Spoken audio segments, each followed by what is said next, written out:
My game, I mean, first of all, it's evolving. It's like the 2K creative, cheat code type vibe. Everybody's been a unicorn over the last few years, but he's more like an alien. My body is still trying to mature, you know. We have never seen something like that before. I would say I've always tried to use lots of skills. He's a 7'5" Kevin Durant. Holds knocked away by Wemby. Shot bucket. Why do I trust it the most? Because it's never let me down. Are you entertained? A figment of our basketball imaginations. It's an instinct that I've always had, and I'm super confident in my ability. Perk, maybe at some point people might stop jumping with Wemby. Last night stop pissing them off. Last night was not the night. At least according to Gigi Jackson. This one was filled with highlights here. Stephon Castle first. Oh, watching Victor. Stuffing it all over Taylor Hendricks. And then going ahead to the third quarter here. Castle's like, I play defense. Yes, he does. Gigi Jackson drives. Gets one on Victor Wembanyama. I respect it. Hey, we respect it too. And then as the play continues on the other end, you know Wemby was going to get his lick back, right? Jams it all over Gigi Jackson. Why did he jump? That went a little vengeance behind it. Wemby all smiles, but here was Jackson talking about that sequence after the game. I just got to put it in the basket as quick as possible. And then the crowd, you know what I'm saying? I'm a Memphis guy. The Memphis crowd, they was supposed to pass out all over that one. But on the other end, I only jumped because I figured if I was to get the block, that would have been crazy. You know what, young fella? We understand that one. Julian Champagnie forces it in after missing the lob from Wemby there. Closing seconds of the third. Wemby gets the kind roll here at the three at the buzzer. He finished with 19 points, 15 rebounds, and get this 7 blocks in the Spurs win. Now look at all this. San Antonio, this means that they trail the Thunder by just 2 games for the top seed. You would say in the loss column, it's only one. Because they also have the head-to-head tiebreaker after beating Oklahoma City 4 times this season. So that's the race for the 1 seed. We will keep updating that as this heats up. But the Lakers, they were in Indy last night. Luka, LeBron continuing the tear they've been on all month, getting back to their winning ways. But hey, shoot or shoot, Perk. Caitlin Clark behind the lens here, taking some photos of LeBron James. Early in the first quarter, the Lakers off to an 8-0 start. Jake LaRavia gets the steal, finds LeBron James. Oh! That's a transition basket, Perk. Crazy. Lakers started fast, 10-0 in this one. Lakers up 6.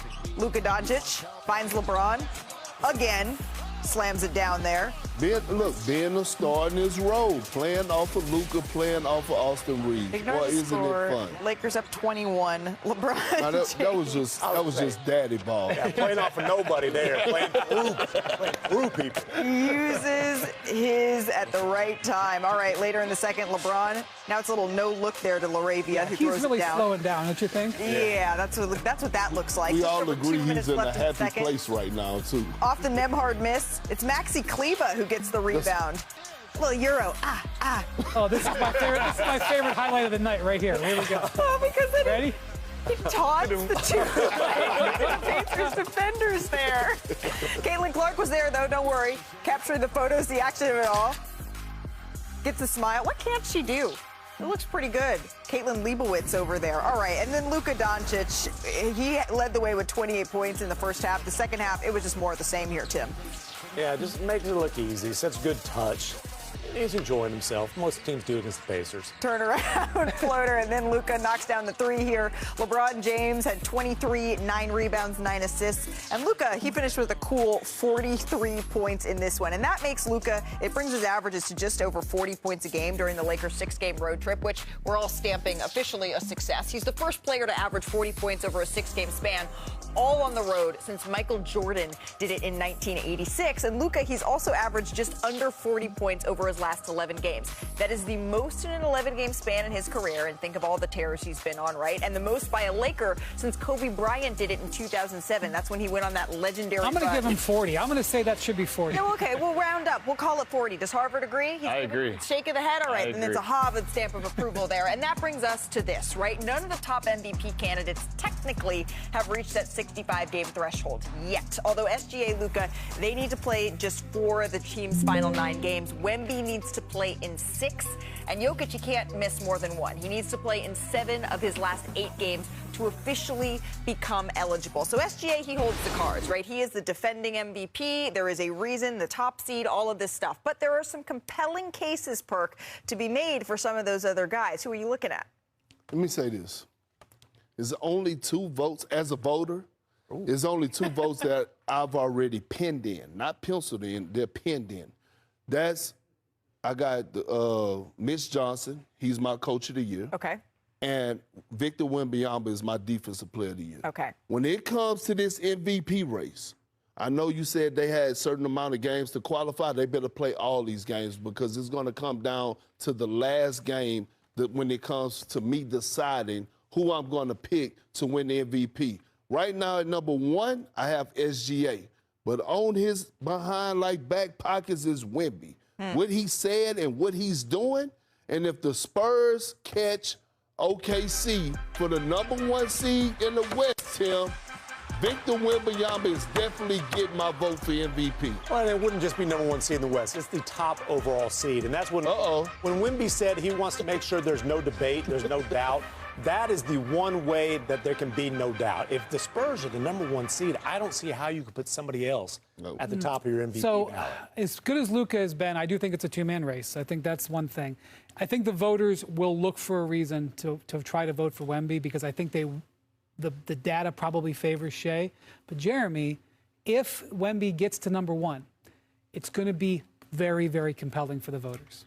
I agree. I still think, I can only speak from a non-voter perspective, but I totally think that if they are tied or if they're tied, essentially, Wemby will have the number 1 seed in the Spurs, and I would vote for him. I just think it's what he's doing. His defensive impact is so much greater than Shai's. Well, but are you evaluating, essentially what you have to say is that Wemby's defense is 2 times better than Shai's offense?